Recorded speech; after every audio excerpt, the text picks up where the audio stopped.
क्या आप बता सकते हैं दुनिया की सबसे खतरनाक जेल कहाँ है?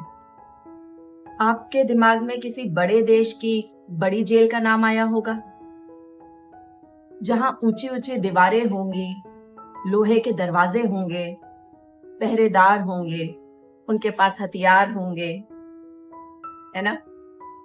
लेकिन अगर मैं कहूं दुनिया की सबसे बड़ी जेल की कोई दीवार ही नहीं होती, कोई ताला नहीं, कोई पहरेदार नहीं, फिर भी करोड़ों लोग उसी जेल में जिंदगी भर कैद रह जाते हैं। और सबसे दुख की बात, उन्हें कभी पता भी नहीं चलता कि वो कैद हैं। आज हम उसी जेल के कमरे खोलेंगे और हो सकता है उसके एक कमरे में आप भी कैद हो। अगर आज की दुनिया में आपको कोई भी जज ना करे, तो क्या आप वही जीवन जीना चाहेंगे जो आप जी रहे हैं? लोगों की राय, धीरे धीरे लोगों की राय हमारे लिए इतनी इंपॉर्टेंट हो जाती है कि वो हमारी खुद की सोच बन जाती है। हम कपड़े भी कई बार अपनी पसंद से नहीं, लोगों की पसंद से पहनते हैं। कई बार हम अपना करियर तक दूसरों की राय से चुनते हैं। और कुछ रिश्ते सिर्फ इसलिए निभाते रहते हैं कि लोग क्या कहेंगे। लेकिन आज आप अपने आप से एक सवाल पूछिए कि आज जो लोग आपको जज कर रहे हैं, क्या 5 साल बाद आपकी जिंदगी की जिम्मेदारी लेने आएंगे? नहीं। तो फिर हम अपनी जिंदगी की स्टीयरिंग उन लोगों के हाथ में क्यों दे देते हैं जो हमारी मंजिल तक साथ चलने वाले भी नहीं हैं? याद रखिए, लोगों की राय इंफॉर्मेशन होती है, उसको अपनी आइडेंटिटी मत बनने दीजिए। अच्छा, इमेजिन कीजिए आपके घर के पीछे एक छोटा सा गार्डन है, उसमें धीरे धीरे कुछ फूल खिल रहे हैं। हर दिन आप उसे देखकर खुश होते हैं, लेकिन एक दिन आपकी नजर अपने पड़ोसी के गार्डन पर पड़ जाती है। वहां फूल थोड़े बड़े हैं और रंग थोड़े ज्यादा चटकीले हैं। उस दिन पहली बार आपको अपने फूल अच्छे लगने बंद हो जाते हैं। सोचिए, क्या आपके फूल बदल गए? नहीं, सिर्फ आपकी नजर बदल गई। कंपैरिजन, वो आपकी खुशियों को नहीं छीनता, आपको आपकी खुशियां देना ही बंद करा देता है। सोशल मीडिया ने कंपैरिजन को हमारी डेली हैबिट बना दिया है। हम किसी की पूरी सच्चाई नहीं देखते, हम सिर्फ उसकी हाईलाइट रील देखते हैं और अपनी पूरी जिंदगी की तुलना उसके बेस्ट मोमेंट से करने लग जाते हैं। याद रखिए, जिस दिन आपने अपने चैप्टर 2 की तुलना किसी के चैप्टर 20 से करनी बंद कर दी, उसी दिन आपके मन से कंपैरिजन की भावना चली जाएगी और आप खुश रहने लगेंगे। क्या आपने कभी नोटिस किया है कि कुछ लोग हर बात का जवाब देना बहुत जरूरी समझते हैं? अगर किसी ने कुछ कह दिया तो जवाब देना है, किसी ने कमेंट कर दिया तो रिप्लाई देना है, किसी ने इग्नोर कर दिया तो वजह पूछनी है। जैसे हर सिचुएशन में हमें अपनी प्रेजेंस साबित करनी हो। लेकिन सोचिए कि अगर आसमान हर भौंकते हुए कुत्ते को जवाब देने लगे तो क्या शांत रह पाएगा? मैच्योरिटी का मतलब हर डिबेट जीतना नहीं होता। कभी कभी अपनी एनर्जी बचा लेना सबसे बड़ी जीत होती है। याद रखिए, हर आवाज आपके जवाब की हकदार नहीं होती। कुछ बातें साइलेंस को समझती हैं और कुछ लोगों को समय समझा देता है। तो अगली बार जब आपका मन तुरंत रिएक्ट करने का हो, तो खुद से सिर्फ एक क्वेश्चन पूछिएगा, क्या 5 दिन बाद भी ये बात मेरे लिए इतनी इंपॉर्टेंट होगी? और अगर आपका जवाब नहीं है, तो शायद आपका साइलेंस आपके आंसर से ज्यादा पावरफुल है। ये इस जेल का सबसे शांत और सबसे भारी कमरा है। पुराना दुख। ये कमरा बाहर से तो बिल्कुल शांत दिखता है, पर अंदर हजारों आवाजें गूंजती रहती हैं। उसने मेरे साथ ऐसा क्यों किया? काश मेरे साथ ये ना हुआ होता। काश मैंने उस समय ये ना कहा होता। काश मैं उस समय वो फैसला ले लेती। नोटिस कीजिए, हमारा शरीर आज में रहता है पर हमारा मन अक्सर कल में लौट जाता है। इमेजिन कीजिए कि रोज सुबह उठकर आपको किसी का भारी बैग अपने कंधों पर टांगना पड़े। उस भारी बैग में और कुछ नहीं, सिर्फ धोखा, पछतावा, दर्द, दुख, ऐसे पत्थर भरे। तो क्या आप उठाना चाहेंगे?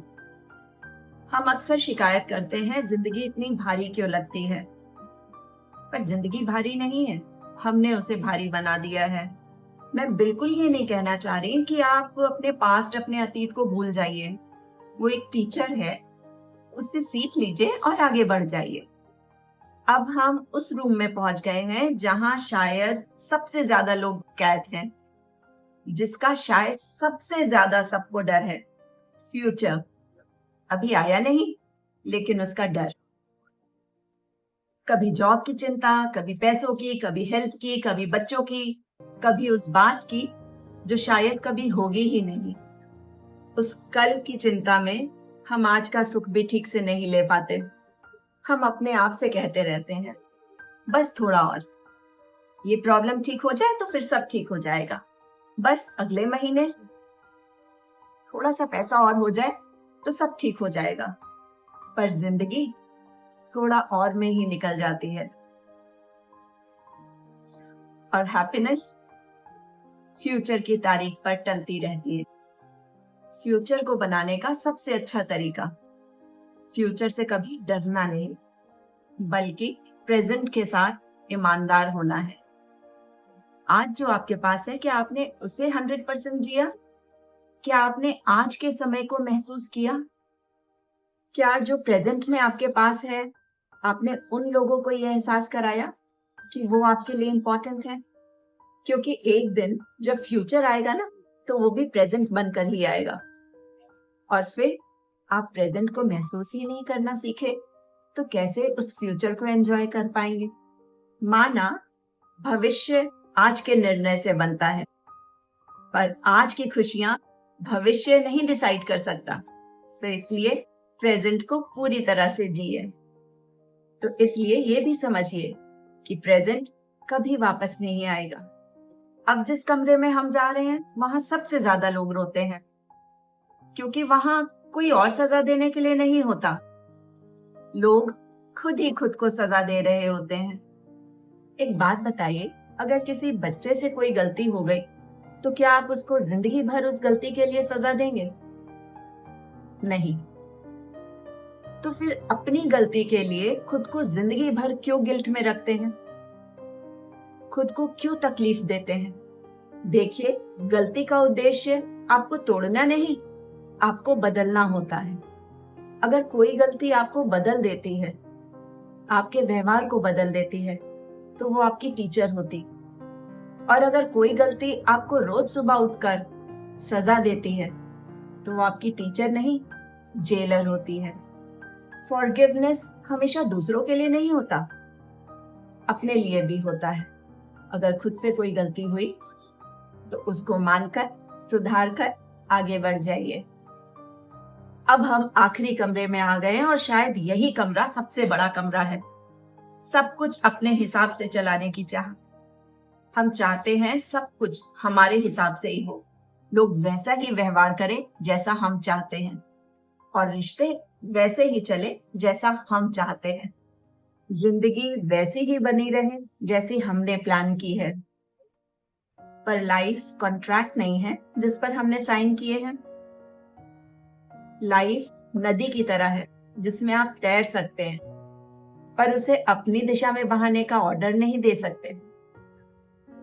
सोचिए, अगर हथेली में पानी भर के आप उसे जोर से मुट्ठी बंद कर लें तो क्या पानी हाथ में टिकेगा? नहीं। पर हाँ, अगर उसे सॉफ्टली थोड़ा सा खुला रहने देंगे तो शायद पानी थोड़ी देर तक हथेली में रहे। जब हम ये समझ लेते हैं कि हर चीज हमारे कंट्रोल में नहीं होती, तब हमारा मन हल्का होता है। एक्सेप्टेंस हार मानना नहीं है। जो बदल सकता हूँ बदलूंगा, जो नहीं बदल सकता उसे स्वीकार करके आगे बढ़ जाऊंगा। और यहीं से शुरू होती है असली शांति और आजादी। तो एक बार सोचिए, कंपैरिजन, हर बात का जवाब देना, पुराने दुख, फ्यूचर का डर, गिल्ट और सब कुछ कंट्रोल करने की इच्छा। हो सकता है इन 7 कमरों में से आप सिर्फ एक कमरे में कैद हो, या हो सकता है आप कई कमरों में एक साथ रह रहे हो। लेकिन अच्छी बात यह है, इन कमरों के दरवाजे बाहर से बंद नहीं है, इन पर कोई ताला नहीं लगा। इनकी चाबी हमेशा से आपके हाथ में ही थी। याद रखिए, आजादी का मतलब सिर्फ बाहर घूमना नहीं होता। अगर आज की वीडियो में आपने अपने आप को इन 7 कमरों में कहीं पाया, तो कमेंट में सिर्फ एक शब्द लिखिए, अनलॉक्ड। और अगर ये वीडियो आपके दिल तक पहुंची हो, तो इस वीडियो को उस इंसान तक जरूर पहुंचाएं जो शायद आज भी इस अदृश्य जेल में कैद है।